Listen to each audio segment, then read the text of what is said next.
Assalamualaikum warahmatullahi wabarakatuh. Alhamdulillahirabbil alamin wa bihi nasta'in wa ala umuri dunya waddin. Wassalatu wassalamu ala asyrofil anbiya'i wal mursalin sayyidina wa maulana Muhammadin wa ala alihi wa sahbihi ajma'in, amma ba'd. Perkenalkan, nama saya Intan Tamu Mar'atus Sholehah dari Prodi Magister Pendidikan Agama Islam, Fakultas Agama Islam, Universitas Islam Sultan Agung Semarang. Saya di sini akan mempresentasikan mengenai hasil membaca saya dari buku Kontribusi Islam atas Dunia Intelektual Barat karya Mehdi Nakostan.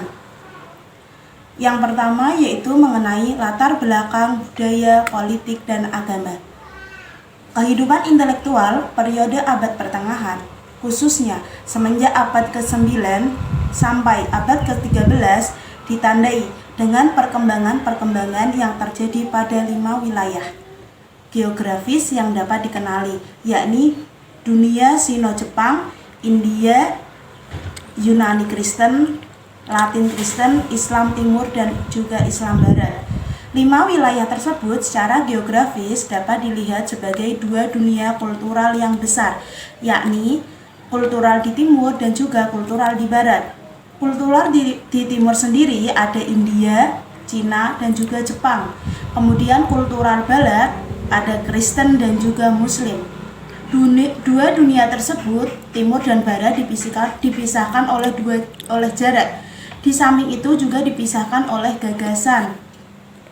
Hubungan intelektual di antara mereka pun sangat kurang selama periode abad pertengahan ini. Untuk menjembatani jurang geografis yang lebar, dunia Muslim dan juga Kristen di sisi lain, meskipun mereka menetapkan dan mempertahankan identitas sendiri-sendiri, akan tetapi mereka juga beberapa kali memiliki tujuan dan juga unsur kultural yang sama.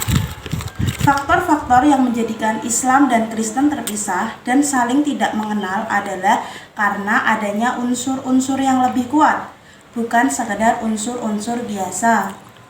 Unsur-unsur tersebut meliputi hambatan bahasa, kemudian persaingan, kemudian penaklukan politis, dan juga konflik-konflik agama. Faktor-faktor yang menjadikan kebudayaan Muslim dan juga Kristen terpisah dibuktikan melalui pandangan-pandangan para penulis Kristen Yunani dan juga mengenai penulis Latin mengenai Islam dan juga Nabi Muhammad SAW. Seperti contoh John dari Damaskus yang menyebut bahwa Nabi Muhammad SAW adalah sebagai Mamet atau seorang nabi palsu. Kemudian pokok bahasan yang kedua mengenai dasar-dasar klasik pendidikan Muslim. Faktor-faktor dalam penyebaran kebudayaan klasik, tersebarnya ilmu pengetahuan Yunani, Helenisme, dan Helenistik ke penjuru dunia Muslim adalah disebabkan oleh faktor-faktor historis yang sangat luar biasa. Di antaranya adalah sebagai berikut. Yang pertama, mengenai orang-orang Kristen Ortodok yang merupakan pemisahan antara beberapa institusi dengan gereja induk karena alasan-alasan mengenai perbedaan doktrinal. Kemudian faktor yang kedua yaitu terletak pada penaklukan yang dilakukan oleh Alexander Agung dan para penggantinya yang menyebarkan ilmu pengetahuan Yunani ke Persia dan India, di mana ilmu pengetahuan dan filsafat Yunani diperkaya dengan pemikiran-pemikiran asli.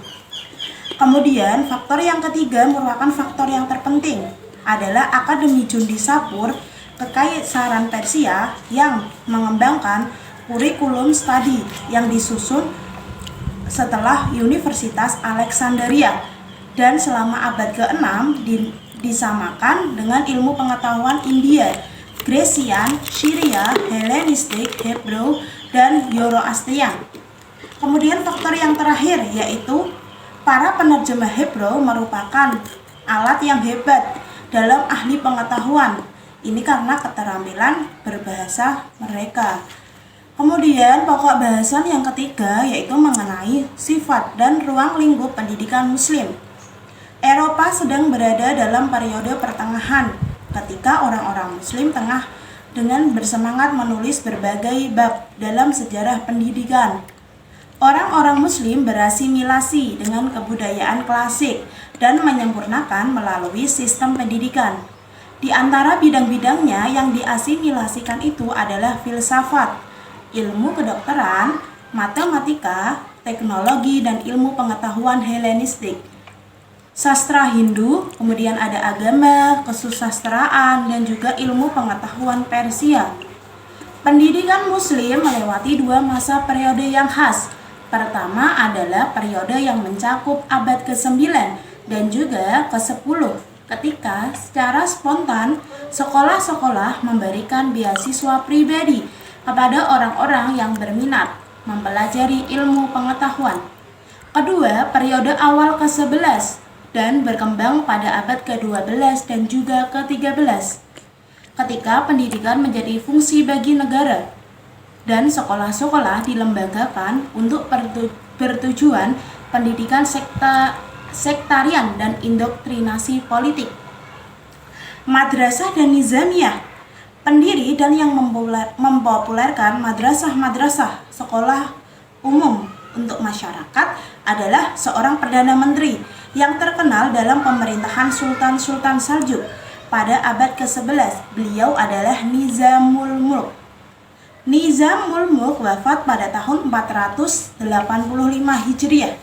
Beliau adalah salah satu di antara beberapa orang yang paling terpelajar pada zamannya, yang sangat menguasai hadis atau tradisi muslim dan merupakan salah satu seorang di antara ahli teori politik Islam terbesar, sebagaimana yang ditunjukkan pada karyanya yang dikenal dengan Siasat Namah. Salah satu di antara beberapa akademi terbesar yang didirikan oleh Nizam itu yaitu Akademi Nizamiyah, yaitu di Baghdad, dibuka pada tahun 459 Hijriah. Tujuan pendidikan muslim. Tujuan pendidikan muslim pada abad pertengahan dapat didefinisikan sebagai berikut. Yang pertama yaitu mengenai tujuan keagamaan. Tujuan keagamaan berdasarkan pada Al-Quran sebagai sumber pengetahuan, landasan rohaniah dalam pendidikan, tawakal kepada Allah, akhlak agama. Pada tujuan keagamaan ini menomorduakan mata kuliah sekuler daripada mata kuliah agama. Kemudian tujuan keduniaan, yaitu sekuler. Pentingnya keduniaan dinyatakan dalam hadis Muslim yang dikaitkan kepada Muhammad. Beliau bersabda, yang terbaik di antara kamu bukanlah yang melalaikan dunianya untuk mengejar akhirat, atau melalaikan akhirat karena mengejar dunia. Yang terbaik di antara kamu adalah yang berusaha mencari keduanya. Organisasi pendidikan muslim. Yang pertama ada halaqah. Halaqah adalah bentuk yang paling sederhana dalam pendidikan muslim pada masa awal. Dinamakan halaqah karena guru duduk di tengah-tengah sebuah mimbar atau bantal yang membelakangi tembok atau tiang, dan para pelajar duduk dengan membentuk setengah lingkaran di depan guru. Kemudian yang kedua ada maktab. Maktab atau kutab, sekolah menulis. Maktab atau tempat-tempat untuk mengajar menulis terdapat di dunia Arab bahkan sebelum Islam. Maktab ini merupakan salah satu tempat untuk belajar, membaca maupun menulis. Yang ketiga yaitu ada sekolah istana. Sekolah istana diselenggarakan di istana kerajaan.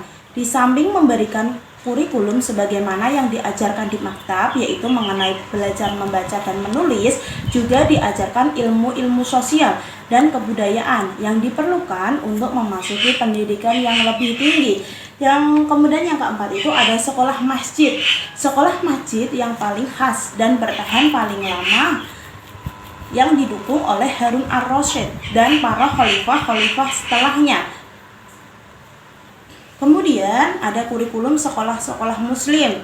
Kurikulum pendidikan muslim pada waktu itu mengingatkan kita kepada sifat-sifat ekstensif dan intensif dari program-program kurikuler sistem-sistem pendidikan modern yang telah maju, khususnya pada jenjang pendidikan yang lebih tinggi.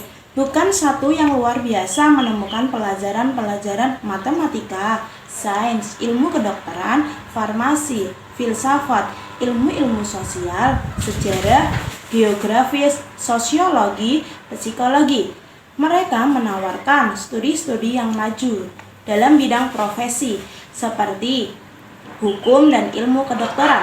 Kurikulum kejuruan mereka berbeda-beda dan terdapat lebih banyak studi-studi umum. Sesungguhnya hal ini menampakkan secara umum bahwa seluas-luasnya pendidikan mereka adalah universal. Metode pendidikan Muslim. Metode-metode pengajaran berikut ini berlaku di abad pertengahan Islam. Meskipun adaptasi-adaptasi telah dilakukan berdasarkan kebutuhan dari tingkatan-tingkatan pengajaran yang berbeda, penyampaian formal dan kuliah di mana dosen duduk di atas podium pada pilar dan mahasiswa duduk membuat satu atau dua lapis lingkaran. Kontribusi Muslim terhadap pendidikan. Beberapa kontribusi Muslim terhadap pendidikan. Yang pertama, mereka telah memberi kontribusi tentang pengetahuan rumah sakit, sanitasi, dan makanan kepada Eropa. Kemudian kontribusi yang kedua yaitu karya-karya terjemahan mereka, terutama dari orang-orang seperti Avicenna dalam ilmu kedokteran, sudah digunakan sebagai teks kuliah di dalam kelas-kelas sekolah tinggi jauh ke dalam pertengahan abad ke-17. Kontribusi yang ketiga yaitu orang-orang Muslim telah memberi kepada Barat metode eksperimental sekalipun masih kurang sempurna. Pokok bahasan yang keempat mengenai perpustakaan sebagai pusat pendidikan dalam Islam. Perpustakaan penting dalam Islam. Perpustakaan-perpustakaan di timur dari Baghdad sampai Nisapur.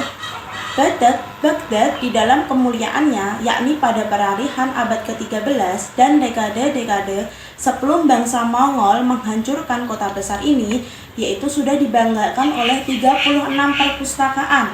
Di antaranya adalah Perpustakaan Umar Al-Waqidi, Baitul Hikmah Darul Ilmi, Perpustakaan Sekolah Tinggi Nizamiyah, Perpustakaan Al-Baiqoni, Perpustakaan Muhammad Ibnul Husain, dan juga Perpustakaan Ibnul Kamil.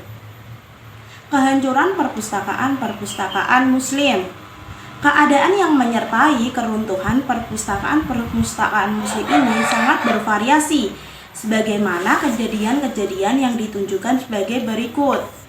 Perpustakaan Muslim di Tripoli telah dihancurkan oleh tentara perang salib atas komando seorang rohib yang tidak senang saat menemukan banyak Al-Quran di dalam perpustakaan tersebut. Kemudian perpustakaan besar Sultan Nuh Ibnu Mansur digambarkan oleh Avicenna di tempat lain. Dalam bagian ini telah seluruhnya terbakar. Pokok bahasan yang kelima yaitu mengenai karya-karya klasik pendidikan Muslim. Karya-karya yang dipilih untuk dianalisis secara detail di sini telah diseleksi karena memiliki makna pendidikan Islam yang besar. Juga karena penulis mempercayai bahwa sumber-sumber tersebut sangat berharga untuk memberikan informasi dan bimbingan bagi mahasiswa sejarah pendidikan Barat dan bagi guru-guru yang berminat dalam konsep-konsep teoritik pendidikan. Karya-karya tersebut adalah yang pertama, Gabus Namah oleh Wasmiger yang ditulis oleh Amir Kaikawus. Kemudian yang kedua, Siasat Namah. Siasat Namah ini karya Nizamul Mulk. Yang ketiga, Gulistan dan Bustan karya Sa'adi. Perlu diketahui bahwa Sa'adi lebih condong sebagai seorang pengamat dan pemikir daripada cendekiawan. Meskipun karya-karya Sa'adi ini telah menunjukkan pengenalannya akan filsafat Yunani, tradisi Islam atau hadis, puisi Persia, dan lain-lain. Karya-karya klasik pendidikan yang penting lainnya seperti Etika, karya Nasri, Taharatul A'rab, karya Ibnu Maskuya, Mantik Tair, karya Attar, Rosail, karya Ikhwanus Sofa. Pokok bahasan yang keenam mengenai periode adaptif kreatif pendidikan Islam. Karya-karya kreatif dalam ilmu pengetahuan Muslim. Beberapa cendekiawan telah memberikan kontribusi kreatif seperti observasi astronomikal dari Maheni, risalah fenomena atmosferik dan spherical astrolabe, serta tabel-tabel astronomikal karya Naziri dan observasi astronomikal karya Kuro. Dalam bidang sejarah ada Ad-Dinawari dan Al-Baladuri. Dalam bidang filsafat dan teologi ada cendekiawan yang jenius yaitu Al-Farabi yang berani menentang karya pendahulunya yaitu Al-Kindi. Dalam bidang bahasa Arab ada Ibnu Yaquban An-Nadim yang sebenarnya tidak diketahui bidang profesionalnya, tapi beliau memiliki karya yang sangat terkenal yaitu Al-Fihris. Dalam bidang matematika dan astronomi ada Ibnu Sinan yang sangat terkenal dengan karyanya yaitu tanggapan tentang Apollonius dan Almages. Kemudian pokok bahasan yang ketujuh yaitu ilmu pengetahuan kreatif dalam pendidikan Islam. Ilmu pengetahuan Muslim pada abad 12 dan 13.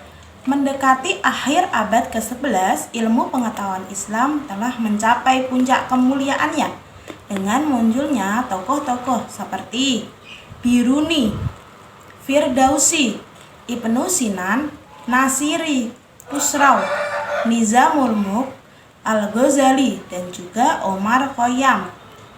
Berdasarkan atas momentum abad ke-11 dan kendatipun tendensinya nyata ke arah kemunduran, namun abad ke-12 dan 13 masih tetap menghasilkan beberapa cendekiawan yang menonjol dan yang paling penting diantaranya akan dibicarakan secara singkat berikut ini. Pada bidang filsafat, agama, dan teologi ada cendekiawan yang hebat seperti Ibnu Rus. Kemudian, pada bidang ilmu pengetahuan dan teknologi, ada Nasiruddin Tusi dan Kutubuddin Asyirazi yang berjasa pada bidang musik. Kemudian, ada Abdul Rahman Al-Qazimi yang berjasa pada bidang fisika dengan karyanya yaitu Kitab Mizanul Hikmah. Kemudian, pada bidang geografi, ada Yam-Kashari, penulis Kitabul Amkina wal Jibal wal Miyah. Pada bidang kedokteran, karya-karya kedokteran Muslim dan terjemahan-terjemahan lainnya termasuk tabel tentang penyakit dan pengobatan anatomi sebagaimana dalam Qanun karya Ibnu Sina dan karya Abdul Latif tentang pembedahan denyut nadi dan urin. Abad ke-12 salah satu di antara lalu lintas yang memperkuat ilmu pengetahuan Muslim kepada dunia Latin Barat dan Hebrew. Kemudian pokok bahasan yang ke-8 yaitu mengenai penyebaran ilmu pengetahuan Muslim dan kebangkitan intelektual Eropa. Karya-karya matematika, angka-angka Hindu diuraikan oleh Khwarizmi pada abad ke-9, kemudian pada abad ke-11 diuraikan oleh Biruni. Kemudian pada abad ke-13 telah dikenalkan kepada Eropa Latin oleh Adelar melalui sebuah adaptasi oleh Ibrahim Ibnu Ezra. Kemudian mereka sama-sama menggunakan angka Romawi tersebut sepanjang abad ke-12 dan juga abad ke-13. Meskipun angka tersebut digunakan di Italia bagian utara, namun jelang akhir abad ke-13, orang Muslim memperkenalkan Simboa kepada orang-orang Eropa. Karya-karya ilmu kedokteran dalam periode Muslim yang lebih belakangan, dua ahli kedokteran Persia yang menduduki peringkat pertama telah menuliskan ensiklopedia mengenai teks ilmu-ilmu pengobatan menjadi standar buku-buku sumber di sekolahan-sekolahan ilmu pengobatan Eropa. Mereka adalah Ar-Razi, yang telah mempelopori penemuan ciri-ciri penyakit menular dan juga penanganan klinisnya. Kemudian Avicenna yang telah menemukan karakter penyakit menular melalui air. Karya-karya musik. Musik Muslim juga disebarluaskan ke seluruh benua Eropa oleh para penyair, pengembara dari periode pertengahan, dan para troubadour ini memperkenalkan banyak instrumen dan elemen-elemen musik Islami. Instrumen yang lebih terkenal adalah lute, pandore, dan gitar. Kontribusi Muslim yang penting terhadap warisan musik Barat adalah musik maisural. Karya-karya Latin. Meskipun beberapa dari para cendekiawan paling penting dan kreatif dari dunia Muslim dimiliki Islam Timur, namun melalui Islam Baratlah, terutama Sisilia dan Spanyol, Eropa Latin telah mengadakan kontak-kontak yang dapat dipertimbangkan dengan ilmu pengetahuan Islami pada abad ke-12 dan ke-13 dalam tingkatan yang lebih kecil dalam abad ke-14. Kontak ini telah diadakan melalui dua jalur prinsipial, suatu hasil dari aliran mahasiswa-mahasiswa dan cendekiawan-cendekiawan Eropa yang belajar pada sekolah-sekolah tinggi dan Universitas Muslim Spanyol, Sisilia dan Italia bagian selatan. Kedua datang dari cendekiawan Latin, kontak langsung dengan buku-buku orisinal Muslim. Untuk hasil resum dari membaca saya mengenai buku Kontribusi Islam atas Dunia Intelektual Barat cukup sekian. Kurang lebihnya mohon maaf. Hadanallah wa iyyakum fisabilil haq. Wassalamualaikum warahmatullahi wabarakatuh.